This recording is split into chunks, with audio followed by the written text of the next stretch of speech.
تو پھر جو برڈن ہے وہ آپ کے اوپر ہو جاتا ہے. سنس جو نواز شریف صاحب کی فیملی ہے انہوں نے پراپرٹیز کی ملکیت کو اون کیا ہے تو پھر برڈن آف پروف جو ہے وہ تو اب ان کے اوپر ہے. اچھا چودھری صاحب یہ فرمائیے کہ آج جب پی ٹی آئی کے لائر آرگیومنٹ دے رہے تھے اور صادق اور امین کے حوالے سے انہوں نے کچھ کہا تو آگے سے جواب آیا تھا کہ یہ مفاد عامہ کا کیس جو ہے یہ آرٹیکل 184 جس کو آپ لوگ کہتے ہیں اس کے تحت اٹھایا گیا ہے. تو یہ آرٹیکل 62 اور 63 وہ صادق اور امین والا آرٹیکل جو ہے وہ کسی اور فورم پہ جا کے اس کی بات کریں آپ. وہ شیخ رشید صاحب کی جو پٹیشن ہے وہ ڈائریکٹلی اس کے اوپر ہے جی. بنیادی طور پہ جو آرٹیکل 62 63 ہے اس میں اگر یہ سپریم کورٹ یہ اسٹیبلش کر دیتی ہے کہ یہ بولا گیا اور کانٹراڈکشنز ہیں تو پھر آرٹیکل 62 63 تو آٹومیٹکلی لگ جائے گا. وہ اگر آپ یہاں پہ نہیں لگے گا تو لوور کورٹ میں لگ جائے گا. وہ تو کوئی ایسا مسئلہ نہیں ہے. اصل مسئلہ تو یہ ڈٹرمنیشن کرنا ہے کہ کیا وہاں پہ جھوٹ بولا گیا ہے کہ نہیں گیا بولا گیا. اور سپریم کورٹ کو یہ انکوزیٹریل پروسیڈنگز کرنی پڑیں گی. محض ڈاکومنٹری ایویڈنس کے اوپر جو ہے وہ گزارا نہیں ہوگا کیونکہ اس پہ جو ہے تھوڑا سا تفتیش کرنی پڑے گی جج صاحبان. اچھا جو ٹیکس چوری کے حوالے سے آپ کی طرف سے آرگیومنٹ اٹھایا گیا اس کا بھی جواب کچھ ایسا ملا کہ اس کا تو پراپر فورم جو ہے وہ ایگزسٹ کرتا ہے. اگر ٹیکس کی چوری کا معاملہ ہے تو آپ اس فورم پہ چلے جائیں. یہ ڈاکٹر صاحب اس میں دو چیزیں ہیں نا جی. اگر تو proper form F T R ہے, اگر ایف ٹی آر کام نہیں کر رہا اور وہ تیار ہی نہیں ہے اور انہوں نے جواب بھی دے دیا کہ ہم نے تو جی ٹیکس میں معاملات میں وزیر اعظم کی پروب نہیں کرنی تو پھر سپریم کورٹ کے علاوہ پھر in action of the institutions ہے نا جس کی وجہ سے P T I supreme court میں آئی ہے. لیکن دوسری بار اگر یہ طے ہو جاتا ہے کہ ٹیکس میٹرز جو ایف ٹی آر نے کرنے ہیں تو پھر جہانگیر ترین صاحب اور عمران خان صاحب کے اگینسٹ جو ریفرنس دائر کیے گئے وہ تو پھر ابالش ہو جائیں گے. چلیں بہت بہت شکریہ فیصل چودھری, آپ ہمارے ساتھ موجود تھے. ایاز صاحب دیکھیے وہی ہے بات کہ کل جو ہے اس پہ دیکھتے ہیں کہ کل کون سا تیر وہ نکالتے ہیں اپنے سرکس سے سلمان بٹ صاحب اور کتنی دیر لگاتے ہیں. اس کے بعد پھر اکرم شیخ نے کہنا ہے کیونکہ وہ ان کے جو بچوں کو ریپریزنٹ کر رہے ہیں.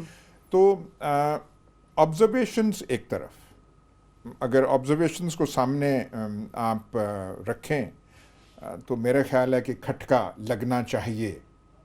جو صفائی والے ہیں, جو ڈیفنس سائیڈ ہے, ان کو کھٹکا لگنا چاہیے. لیکن بہت ساری چیزیں جو ہیں جیسے ہم کل بھی کہہ رہے تھے کہ وہ اب جو ہے وہ دیکھنا ہے کہ پروسیڈنگز کس طریقے سے جاتی ہیں. ایک جج صاحبان نے کہا کہ ہم نے ابھی تک وہ ڈٹرمن نہیں کر رہے کمیشن ہم نے کرنا ہے, وہ کہہ رہے ہیں ہمارا ذہن کھلا ہوا ہے کہ ہم نے کمیشن بنانا ہے یا نہیں بنانا. لیکن آج چیف جسٹس صاحب کا ایک ریمارک آیا تھا کہ اس بینچ کے لیے بظاہر یہ ممکن نہیں ہوگا. وہ کہہ رہے تھے کہ جو انویسٹیگیشن تفتیش کرنی پڑے گی شاید ہم لوگ وہ نہ کر پائیں. آج انہوں نے ریمارک دیا ہے چیف جسٹس صاحب نے. اب اس کا کس کانٹیکس میں ہے, جی کس مفہوم, اس کا مفہوم کیا بنتا ہے. کیونکہ اگر کل کے جوابات کے بعد دیکھنا پہلے یہ کہ وہ سلمان بٹ صاحب اپنا کمپلیٹ کرتے ہیں یا نہیں اور اکرم شیخ ہوتے ہیں, کہ اگر معاملہ الجھ جائے اور کہیں کہ ہم پھر نہیں پہنچ سکتے تو پھر تھوڑا سا اس میں طوالت اس کیس میں آ جائے گی. اور اس میں پھر مطلب ایک یہ لیمن کی رائے ہے کہ اس میں کمپلیکیشنز پیدا ہو سکتی ہیں. ٹھیک ہے. اچھا ایاز صاحب آج ہم بات کر لیں عمران خان صاحب کی کہ وہ ذرا جس طرح کی ان کی باڈی لینگویج ہمیں نظر آ رہی تھی, انہوں نے کہا کہ آج ہم نے سب کچھ اپنا کمپلیٹ کر لیا, یعنی ان کے دلائل بھی مکمل ہو چکے ہیں, ثبوت بھی انہوں نے دے دیا. اس پہ بڑا کاؤنٹر کیا آج نون لیگ کی جو ٹیم, جو اسپوک پرسن ہے, آ کر کہ آپ نے استعفیٰ تو مانگ لیا وزیر اعظم سے لیکن آپ نے کوئی ثبوت نہیں پیش کیا. نہیں, میں نے ویسے وہ آپ سے میں کہہ رہا ہوں, میں نے سارے جو ہیں ان کو میں نے سنا, ان کی تمام جو توپیں تھیں, انوشا رحمان تھیں, وہ تھوڑے مطلب لہجہ ان کا بہت اچھا ہوتا ہے, وہ چیختی چلاتی نہیں ہیں. ہماری وہ نئی جو وزیر انفارمیشن ہیں مریم اورنگزیب, انہوں نے بہت لمبا چوڑا لیکن کیا مریم اورنگزیب اور باقی جو وزراء ہیں ان کا کام یہ ہے کہ وزیر اعظم کو ڈیفینڈ کریں یا اپنی اپنی منسٹریز چلائیں؟ وہ ہمارے ٹیکس پیئر سے پیسے جا رہے ہیں. انفارمیشن منسٹر, اسٹیٹ منسٹر یہ بول رہی تھیں, جب وہ کچھ فرما رہی تھی, میرے ذہن میں یہی سوال کیا تھا